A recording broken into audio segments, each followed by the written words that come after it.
أعوذ بالله من الشيطان الرجيم. بسم الله الرحمن الرحيم. السلام عليكم ورحمة الله وبركاته. Waalaikumsalam. Marilah bersama-sama kita baca terlebih dahulu Ratibul Aqwas, salah satu ratib karangan dari Walillah, yakni Al-Imam Habib Umar bin Abdurrahman Al-Aqwas. أعوذ بالله من الشيطان الرجيم. بسم الله الرحمن الرحيم. الفاتحة وحبيبك سيدنا رسول محمد بن عبد الله صلى الله عليه وعلى آله وأصحابه وسلم في الجنة وينفعنا بأسرارهم وأنوارهم وعلومهم في الدين والدنيا والآخرة ويجعلنا من حيث ويرزقنا محبة ورضا ملتهم بشكرة بالعافية وسلامة لهم الفاتحة.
Rabbi ishrah li sadri wa yassir li amri wahlul 'uqdatam min lisani yafqahu qawli. Rabbi zidni ilman warzuqni fahman. Amin amin ya rabbal alamin. Wa qala mu'alliful kitab rahimahullahu ta'ala wa nafa'ana bihi wa bi 'ulumihi fid dharain amin. Bismillahirrahmanirrahim. Alhamdulillahilladzi rafa'a bil ilmi unasan وعدل بالجهل آخرين وجعل علم الفقه عمادا لهذا الدين. وأسلم على سيدنا محمد سيد المرسلين وعلى آله وصحبه أجمعين ومن تبعهم بإحسان إلى يوم الدين. الحمد لله والشكر لله والصلاة والسلام على رسول الله Muhammad bin Abdullah sallallahu alaihi wa ala alihi wasallam. Alhamdulillah, puja dan puji syukur kehadirat Allah Subhanahu wa taala yang mana berkat rahmatnya, anugerahnya kita dapat berkumpul di tempat yang mulia ini dalam acara membaca kita bersama-sama membaca Ratibul Aqwas, yakni salah satu ratib karangan daripada Al-Imam Al-Habib Umar bin Abdurrahman Al-Aqwas. Kenapa kok di dalam kehidupan kita dianjurkan untuk mengamalkan ratib-ratib ini, sedangkan zikir itu banyak jenisnya? Kenapa kok ta'in terhadap ratib-ratib atau zikir yang sudah dianjurkan oleh para ulama-ulama kita? Karena yang namanya zikir itu banyak sekali jenisnya. Orang mau berzikir apa saja enggak masalah, enggak ada larangannya, asal itu zikir yang berasal dari Al-Quran ataupun berasal dari hadis Rasulullah Sallallahu Alaihi Wasallam. Karena yang namanya ratib ini adalah resep. Yang namanya zikir itu banyak, dawa obat itu banyak, tetapi tidak semua masalah, tidak semua penyakit itu dapat disembuhkan dengan segala macam obat. Harus ada resepnya. Jika kita ke dokter itu minta resep namanya. Nah, resep ini kalau kita gambarkan itu adalah resep. Resep apa? Resep zikir kepada Allah Subhanahu wa Ta'ala. Nggak apa-apa kita mau rotibnya itu rotibul haddad, rotibul atqas, ataupun kita memiliki rotib-rotib yang lainnya yang isinya zikir yang diijazahi oleh guru-guru kita, nggak masalah. Yang penting ada satu zikir kepada Allah yang kita amalkan, fastaqim, dan juga kita istiqomahkan. Nggak apa-apa jenisnya apa saja. Alhamdulillah sudah kita baca rotibul atqas. Pertama-tama Habib ucapkan terima kasih yang sangat-sangat luar biasa kepada orang tua kita yakni Kiai Kadudi yang telah mengumpulkan kita di tempat ini. Alhamdulillah Habib di sini niat adalah silaturahmi kepada antum-antum semuanya, bukan niat untuk ngajari, karena Habib pun merasa ilmu Habib belum seberapa, apalagi alhamdulillah yang hadir ini bukan orang-orang awam. Alhamdulillah, semoga kita semua adalah golongan-golongan yang dimasukkan ke dalam golongannya orang alim. Amin, amin ya rabbal alamin. Maka oleh karena itu Habibnya di sini adalah untuk silaturahmi, menyambungkan sesuatu yang renggang, menyambungkan sesuatu yang sudah terputus. Masya Allah, ahlan, bekhair, Masya Allah. Tidak niat untuk mengajari antum-antum semuanya. Habib pun masih perlu banyak belajar. Di sini judulnya kita bersama-sama mengingat kembali apa yang disabdakan oleh Rasulullah Shallallahu Alaihi Wasallam, apa yang dibawa oleh Rasulullah Shallallahu Alaihi Wasallam. Yang mana majlis-majlis yang seperti ini insya Allah menjadi pengingat di dalam kehidupan kita, karena kita tahu kehidupan dunia ini sangatlah luar biasa. Cobaannya di pikiran kita, cobaannya di hati kita. Sebab kalau tidak kita masuk ke dalam majlis-majlis yang seperti ini, hawa nafsu yang ada di hati kita akan menjadi imam yang mengarahkan kehidupan kita ke jalan keburukan. Terkadang yang namanya hati ketika kita tidak kontrol dengan apa? Kontrolnya itu bizikrillah, dengan mengingat Allah Subhanahu wa Ta'ala. Ini kita mengetahui itu perkara baik, tahunya itu perkara baik, tapi karena kita tidak didasari dengan ilmunya, yakni bizikrillah tatma'innul qulub, malah justru itu perkara-perkara yang salah. Maka adanya pengajian, kumpulan yang seperti ini mengingatkan kita bersama-sama. Bukan cuma antum-antum, khususnya Habib sendiri pun merasa diingatkan kembali. Bila mana ada salah kata, ya kita rembukan. Namanya mudzakarah, kita saling mengingatkan. Kita kembali lagi ke dalam pembahasan sedikit. Bismillahirrahmanirrahim. Dengan menyebut nama Allah Subhanahu wa Ta'ala, Ar-Rahman, yang Maha Pengasih, Ar-Rahim, dan juga lagi Maha Penyayang. Di dalam pembahasan Bismillah ini, di dalam kitab-kitab karangan ulama atau kitab kuning, sangatlah panjang membahas masalah Bismillah. Bahkan Al-Imam Sayyidina Ali karramallahu wajhah pernah berkata, bila mana kita menjelaskan makna yang terkandung di bacaan Bismillah, niscaya 40 kitab muatan ontak sekalipun tidak dapat menjabarkan hakikat sesungguhnya dari Bismillahirrahmanirrahim. Sebab apa? Dikatakan bahwasanya Allah Subhanahu wa Ta'ala menurunkan wahyunya kepada para utusan-utusannya, yakni dari mulai zaman Nabiuna Adam alaihissalam sampai terakhir Rasulullah sallallahu alaihi wasallam. Yang kita tahu, kitab yang wajib kita ketahui ada empat kitab yang berisi wahyu ilahi, wahyu dari sang pencipta alam semesta ini, pedoman untuk umat manusia.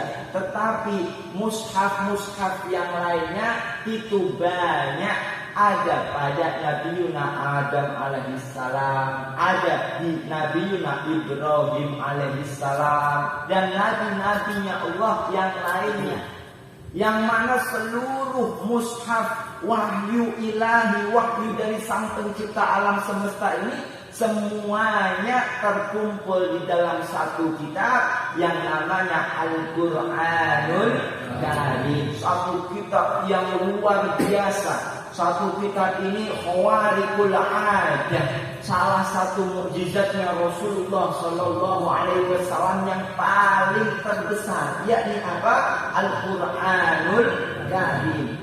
Kita ketahui, kita pernah dengar bahwasanya mukjizatnya Nabi Muhammad sallallahu alaihi wasallam ini banyak sekali, sampai kita pernah dengar ada yang membelah rembulan, peristiwa yang luar biasa, heboh seluruh dunia dengan peristiwa terbelahnya rembulan itu.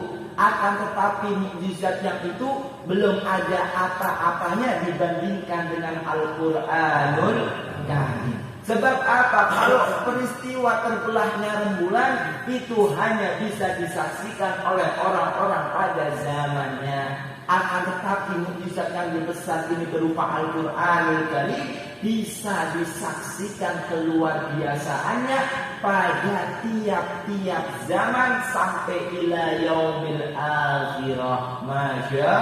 Masya Allah. Makanya kita hidup di dunia ini jangan kita sia-siakan nih mukjizat yang terbesar dari Rasulullah sallallahu alaihi wasallam, yang mana kita dengarkan kalamnya aja berisi kebaikan, mendapatkan pahala. Kita ucapkan saja, kita lafalkan saja, mendapatkan pahala luar biasa dari Allah Subhanahu wa Ta'ala. Apalagi kita pelajari maknanya, cuma dengar adem di hati aja kita dapat pahala. Ini namanya Al-Quran. Semua wahyu ilahi dari mulai zaman Nabi Adam sampai Nabi Muhammad SAW terkumpul di satu kitab yang namanya kitab Al-Quran. Sedangkan yang namanya Al-Quran 30 juz ini semuanya terkandung semuanya di Ummul Kitab, yakni pada suratul Fatihah. Surat Fatihah ini kalau dijabarkan bisa menjabarkan seluruh wahyu ilahi. Sedangkan di dalam surat Al-Fatihah itu terkumpul kembali maknanya pada bacaan basmalah, yakni Bismillahirrahmanirrahim. Dan satu kil mengatakan ulama di dalam lafaz basmalah tersebut Bismillahirrahmanirrahim semuanya terkumpul kembali pada satu titik pada huruf ba. Makanya menafsiri titik huruf ba ini kata Sayyidina Ali karramallahu wajhah 80 kitab muatan onta sekalipun tidak bisa menjabarkan secara menyeluruh. Bahkan dikatakan lagi umpamanya pohon-pohon dijadikan bolpen penanya, sedangkan air lautan dijadikan tintanya pun untuk menuliskan, menjelaskan makna yang terkandung di dalam Bismillahirrahmanirrahim, semuanya itu tidak akan bisa 100%. Kemudian Bismillahirrahmanirrahim. Kenapa pada tiap-tiap karangan kita, ya kita orang alhamdulillah pernah ngaji semua, alhamdulillah. Di sini Habib cuma mengingatkan kembali, bukan mengajari. Pasti yang Habib sampaikan pun ini sudah kita orang pahami. Tapi ketika ilmu itu disampaikan berulang kali, walaupun itu 1000 kali, semakin kita dengar semakin besar pahala dan manfaatnya. Amin, amin. Amin ya rabbal alamin. Bismillah. Kenapa pada tiap-tiap karangan kitab Syekh Musannif selalu memulainya dengan bacaan Bismillahirrahmanirrahim? Karena ada satu hadis yang dianut oleh para ulama, dianut oleh umat Islam, yang umatnya Rasulullah Sallallahu Alaihi Wasallam pernah bersabda, "Kullu amrin di balin la yubda'u fihi bi bismillah walhamdulillah fahuwa aqta au ajdan." Yakni segala macam perkara tingkah laku yang dibalin, yang mengandung tingkah kebaikan, la yubda'u fihi bi bismillah, yang mana perkara tersebut ketika tidak dimulai dengan bacaan bismillah, fahuwa aqta, maka perkara tersebut akan terputus. Ulama menafsir perkataan aqta atau ajdan di sini adalah qat'un min rahmatillah, yakni terputus daripada rahmatnya Allah Subhanahu wa ta'ala. Atau ditafsiri juga dengan qalilul barakah, sedikitnya barokah. Dalam artian apa? Enggak dimulai dengan bismillah, maka akan jauh dari nilai keberkahan Allah Subhanahu wa ta'ala. Akan tetapi yang perlu kita teliti di sini adalah perkataan kullu amrin dibalin. Ada poin di situ dibalin, yakni tidak semua perkara, akan tetapi hanya perkara yang mengandung tingkah kebaikan saja. Di sini ulama menafsiri perkataan dibalin ini tidak termasuk adalah perkara yang haram. Perkara haram itu tidak boleh kita mulai dengan bacaan Bismillahirrahmanirrahim. Mentang-mentang pernah dengar hadis tapi nggak dijelasin. Kerjaannya umpamanya nyulik, iya kan? Nyulik dari belakang, nyopetnya biar berkah dulu deh nih. Nyopetnya ya nggak, kita cawil dulu pakai Bismillahirrahmanirrahim nih. Maka kesalahannya dua. Yang pertama dosanya nyopet, yang kedua dosa baca bismillah tidak pada tempatnya. Yang penting kan niatnya baik baca bismillah. Yang namanya syariat itu tidak cuma ngebahas masalah niat saja. Niat baik kalau peletakannya nggak pas, nggak terhitung kebaikannya. Contoh seperti apa? Umpamanya doyan jajan ya. Umpamanya doyan jajan, di sini nggak perlu disebutin deh jajan apa. Yang penting tahu nih jajan perkara yang haram. Dengan niat apa? Jajan mulu, enggak, bukan niatnya baik. Iya kan niatnya baik. Tiap-tiap perkara itu tergantung dengan niat. Bawa hadis lagi ya,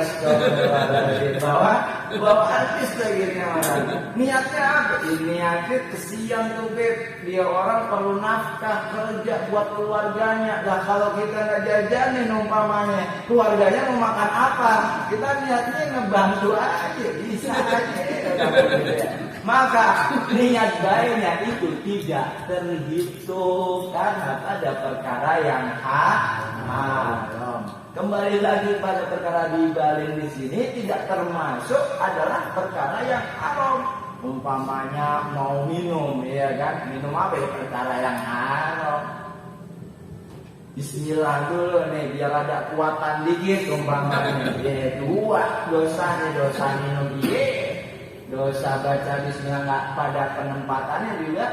Iya. Kemudian yang kedua adalah makruhat, perkara-perkara yang dimakruhkan. Seperti apa contohnya? Seperti ya kita orang ngakulah kita ini mulutnya masih suka asam kalau habis makan, ya kita ngaku masih melakukan sebuah kemakruhan. Karena yang namanya merokok memang sebagian ulama bahkan mengatakan haram, akan tetapi ijma ulama mengatakan merokok itu makruh. Kita anusnya makruh. Maksud makruh itu apa? Ya, ma la yusabu ala fi'lihi wa la yu'aqabu ala tarkihi, perkara yang kita buat nih, merokok nggak dapat pahala, akan tetapi kita tinggalkan, wa yusabu ala tarkihi, dan ketika kita tinggalkan kita akan mendapatkan pahala dari Allah Ta'ala. Intinya baca bismillah ketika merokok itu pun tidak termasuk, bukan penempatannya. Iya, bakal dulu nih biar ada awet, sekarang rokok mahal banget, cukainya tambah tinggi. 1 menit habis, 1 menit habis. Kalian aja baca bismillah bisa jadi 3 menit di rokok. Maka niatnya juga nggak terhitung, baca bismillah, ngerokoknya juga nggak barokah. Makanya perkara barokah itu nggak berada pada perkara haram dan perkara yang makruh. Karena barokah itu ziyadatul khair, tambah-tambahnya kebaikan. Perkara tadinya udah baik, ada kebarokahan ini menjadi tambah. Kemudian yang ketiga, tidak termasuk riba di sini adalah perkara-perkara yang menjijikan. Perkaranya nggak haram, perkaranya nggak makruh, akan tetapi termasuk perkara yang menjijikan. Seperti apa? Ketika kita membuang ludah umpamanya, atau membuang ria, bahasa Indonesianya apa sih nih? Yang hijau-hijau itu,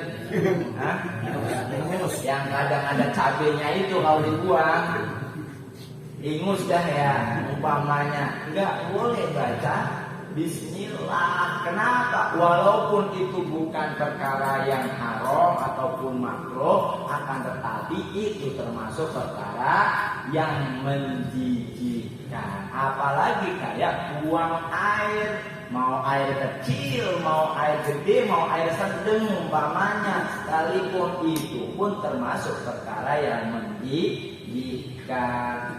Ya enggak? Susah banget umpamanya, keras nggak keluar-keluar, kali aja baca bismillah jadi encer. Nah, ini bukan penempatannya. Karena apa? Termasuk perkara yang menjijikan. Maka penempatannya fil mubahat adalah perkara-perkara yang dimubahkan, seperti apa? Makan, seperti kita minum. Maka makan yang tadinya itu kita hanya mendapatkan keuntungan duniawiyah saja, yakni keuntungan apa? Orang makan untungnya kenyang, kita lapar makan kenyang. Tapi kok kita baca bismillah, maka letak kebarokahan itu ada pada makanan kita.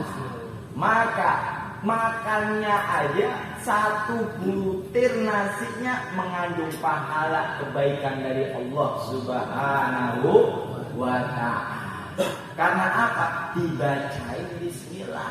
Kalau nggak baca bismillah, dapat kenyangnya doang, pahalanya mah enggak dapat. Begitupun minum, apalagi kalau kita tarik lagi dari segi kesehatan, beda makanan yang kita bacain bismillah dengan makanan yang tidak kita bacain bismillah. Terkadang begitu orang mah, kalau orang zaman dulu makanya pada awet muda apa awet tua, ya udah deh, panjang umurnya, umur 60, umur 70 masih kuat, naik turun gunung, bawa panggulan, giginya masih utuh. Sebab apa? Makanannya terdapat kebarokahan dari Allah Subhanahu wa ta'ala. Beda sama kita orang umur 40 udah loyo bahasanya. Umur 40 udah loyo, kalau nggak didopingin jadi nggak kuat umpamanya, bini ngomel-ngomel dan lain sebagainya. Ada contoh daripada fisik kita sama fisik orang tua kita dulu itu beda. Kebarokahan di makanannya itu sudah tidak sama. Orang tua kita dulu bismillah mulu, mau makan apa aja baca bismillah. Udah begitu ditambah makanannya makanan yang sehat. Sekarang serba micin, serba bumbu-bumbu yang dapat merusak kesehatan.